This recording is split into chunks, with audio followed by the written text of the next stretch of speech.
ऊष्मागतिकी एवं सांख्यिकी भौतिकी की इस कक्षा में आपका स्वागत है।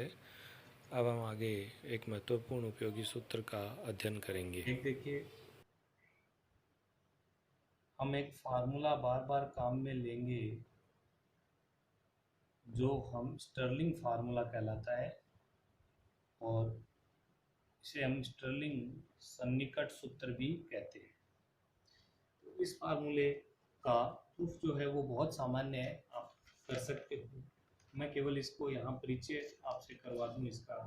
ये फार्मूला ये कहता है कि log of n factorial natural natural log of factorial n is written as n log n minus n। Stirling formula काफ़ी काम में आएगा, इसलिए क्योंकि कणों की संख्या बहुत अधिक है, तो जहाँ कणों की संख्या n का मान बहुत ज़्यादा है उसके लिए अगर आपको log लेना पड़े तो उस log को हम इस रूप से रिप्रेजेंट कर सकते हैं। एक सामान्य उदाहरण हम यहाँ देखेंगे कि ए बी सी और डी 4 कण है। इन 4 कणों का हमें 2 बॉक्स हैं।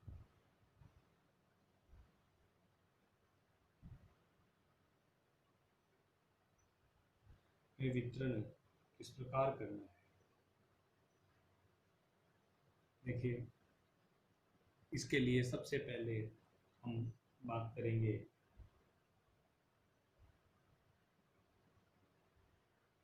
बॉक्स ए में क्या संभावना है, बॉक्स बी में क्या संभावना है। तो आप देखिए, सबसे पहले आप कण ए में चारों, बॉक्स ए में चारों कण आ गए, बॉक्स बी में है 0। इस प्रकार की हम देखते हैं कितनी अवस्था संभव है, एक ही अवस्था संभव है। जो वितरण हम निरूपित करते हैं 1,0 से। 4,0 से।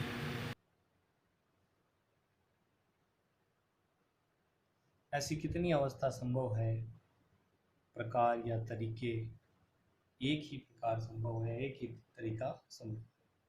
नेक्स्ट, अगर हम बात करें कि पहले में 3 कण हो और दूसरे में 1 चला जाए, यानी कि यहाँ मैं इस अवस्था को निरूपित करूँ 3,1 से, तो पहले में 3 कण होंगे ए बी सी, दूसरे में चला गया डी बॉक्स बी में।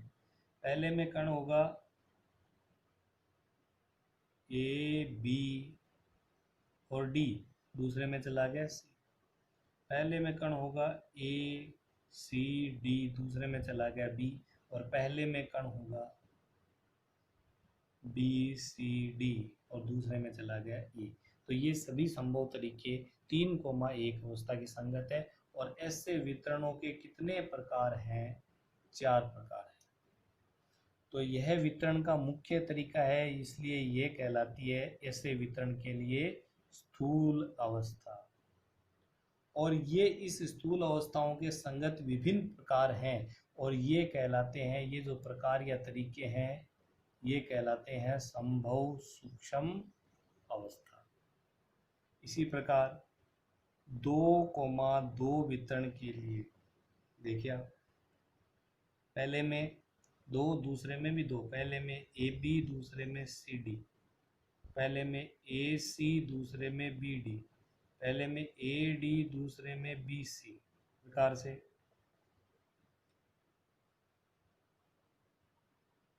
बी सी, दूसरे में ए डी, पहले में बी डी, दूसरे में ए सी, सी डी और दूसरे में ए बी। इस प्रकार हम देखते हैं कि यहाँ 2,2 वितरण के 6 प्रकार संभव है। तो इस 2,2 स्थूल अवस्था के लिए कितनी, 6 सूक्ष्म अवस्थाएं हो गई। इसी प्रकार अगला 1,3 के लिए हम वितरण लिखेंगे, जो कि A B C D, B A C D, C A B D और डी ए बी सी, इसके लिए 4। और अगली अवस्था 0,4, जिसके लिए संभव अवस्था है 0 ए बी सी डी। तो ऐसा एक ही वितरण संभव है। तो देखिए, कुल स्थूल अवस्थाएं हमारे पास में कितनी हो गई? 1 2 3 4 और 5। और कुल सूक्ष्म अवस्थाएं कितनी हो गई हमारे पास में? 16। ठीक है। तो यहाँ से आप देखिए कि कौन सी अवस्था में सूक्ष्म अवस्थाओं की संख्या ज़्यादा है। सीधी सी बात है, इस अवस्था में 2,2 में सूक्ष्म अवस्थाओं की संख्या ज़्यादा है। और सबसे कम सूक्ष्म अवस्थाओं की संख्या है 1,4 और 0,4 में। तो यहाँ से अपने एक महत्वपूर्ण आगे का जो टॉपिक है वो निकल के आएगा। लेकिन उससे पहले यहाँ पर हम इसी की बात कर लेते हैं कि किसी भी सूक्ष्म अवस्थाओं की प्रायिकता क्या है। तो देखिए, यहाँ पर ये सूक्ष्म, इस स्थूल अवस्था के अंदर एक ही सूक्ष्म अवस्था संभव है और इस सूक्ष्म अवस्था की प्रायिकता है 1। कितने में से कुल घटनाएं कितनी है? 1/16। यहाँ देखिए,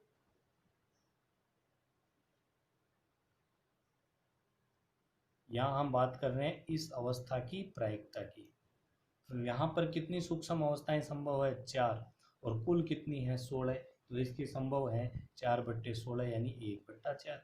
और यहाँ पर 6 सूक्ष्म अवस्थाएं इस स्थूल अवस्था के संगत संभव है और कुल तरीके हैं 16। तो ये हो गया 3/8। और वापस ये 4/16 दैट इज 1/4 और ये 1/16। तो सबसे अधिक किस स्थूल अवस्था के होने की प्रायिकता है? सबसे अधिक इस स्थूल अवस्था के होने की प्रायिकता है जिसके संगत सूक्ष्म अवस्थाओं की संख्या सबसे ज्यादा है। समझाइए बात। और यह जो है 6, इस स्थूल अवस्था के संगत सूक्ष्म अवस्थाओं की संख्या 6, यह इस अवस्था की कहलाती है ऊष्मागतिक प्रायिकता।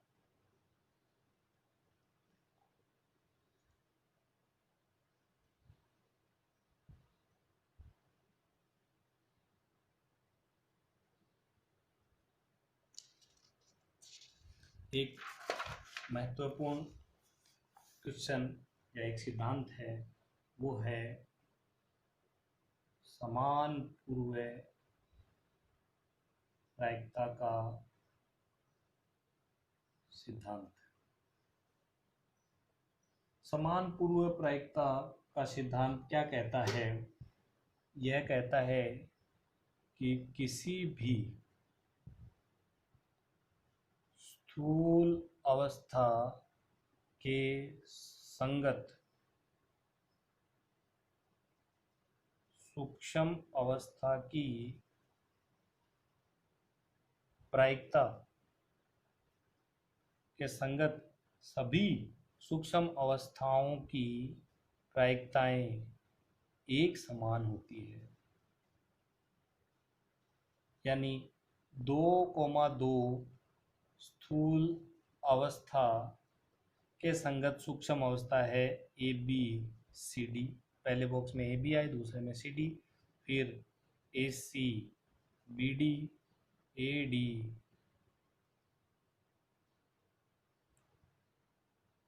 B C